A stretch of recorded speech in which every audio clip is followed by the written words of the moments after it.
En cas de créneau à l'examen du permis de conduire, il y aura toujours un véhicule stationné que l'on pourra utiliser comme repère, et au moins 2 places de stationnement derrière. Cela ne sera jamais une place coincée entre 2 véhicules. Le créneau s'effectue en 6 étapes, mais avant d'effectuer la manœuvre, il faut tout d'abord regarder les caractéristiques du véhicule repère. L'empattement du véhicule, c'est-à-dire sa largeur. Il peut être plus large ou plus étroit que notre véhicule, et ainsi modifier nos repères. Le positionnement du véhicule par rapport au trottoir. S'il se trouve trop loin ou trop proche du trottoir, cela peut modifier nos repères. Après avoir effectué ces vérifications sur le véhicule repère, on enclenche les étapes de la manœuvre. Étape 1. Localiser l'emplacement libre où l'on va se stationner. Contrôler du côté où se trouve le véhicule repère. Contrôle intérieur, extérieur et angle mort.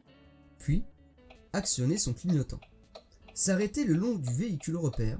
Notre voiture droite, les roues droites, a une largeur de bras entre le passager et le véhicule repère. Pas moins d'un bras de distance, car les rétroviseurs risquent de se percuter. Mais, pas plus, car on va se déporter sur l'extérieur. On risquerait ainsi de déborder sur la chaussée de la voie en sens inverse, ou sur le trottoir, voire même sur des véhicules stationnés si la chaussée est en sens unique. Attention, ne surtout pas fixer le véhicule repère, sinon on va se diriger vers lui. Étape 2. Appliquer le vif.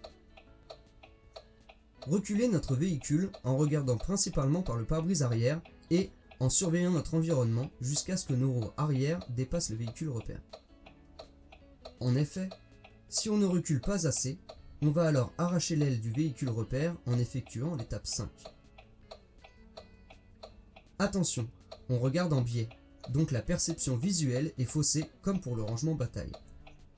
Lorsque les roues arrière dépassent le véhicule repère, on arrête notre voiture. Étape 3. Appliquer le vif.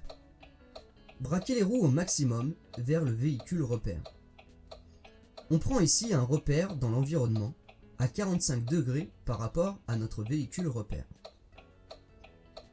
On regarde droit devant, puis on amène le menton à l'épaule. Cela nous donne un angle de 90 degrés. En coupant cette zone en deux, comme ceci, on obtient 45 degrés pour prendre notre repère. Reculer lentement en surveillant notre environnement jusqu'à ce que notre voiture se trouve à 45 degrés par rapport au véhicule repère.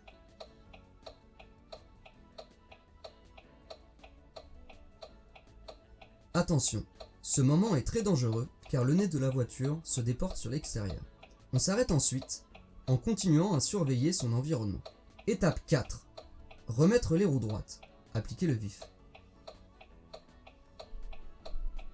Reculer lentement tout en regardant principalement par le pare-brise arrière, mais en surveillant à gauche et à droite pour vérifier l'arrivée d'autres usagers. S'arrêter jusqu'à un point de repère qui varie selon la situation. 2 cas sont possibles. 1. Il faut faire monter nos 4 roues sur un dénivelé. Trottoir, stationnement surélevé par rapport à la chaussée, etc. Reculer jusqu'à ce que la roue arrière extérieure gauche bute sur le dénivelé. Il faut bien s'arrêter à ce moment-là pour éviter de trop s'enfoncer dans la place. 2. Il n'y a pas de dénivelé à monter, ou seulement 2 roues sur les 4. Reculer jusqu'à ce que le feu arrière, côté chaussée, du véhicule repère corresponde à la vignette d'assurance de notre voiture. Ce repère varie légèrement selon la morphologie du conducteur. S'arrêter immédiatement ensuite pour éviter de trop s'enfoncer dans la place. Étape 5. Braquer les roues au maximum à l'opposé du véhicule repère. Appliquer le vif. Reculer en regardant par le pare-brise arrière et en surveillant son environnement. S'arrêter dès que notre voiture est droite dans notre place. Étape 6. Mettre les roues droites. Appliquer le vif. Préparer son futur départ en reculant sur la 2e place après le véhicule repère.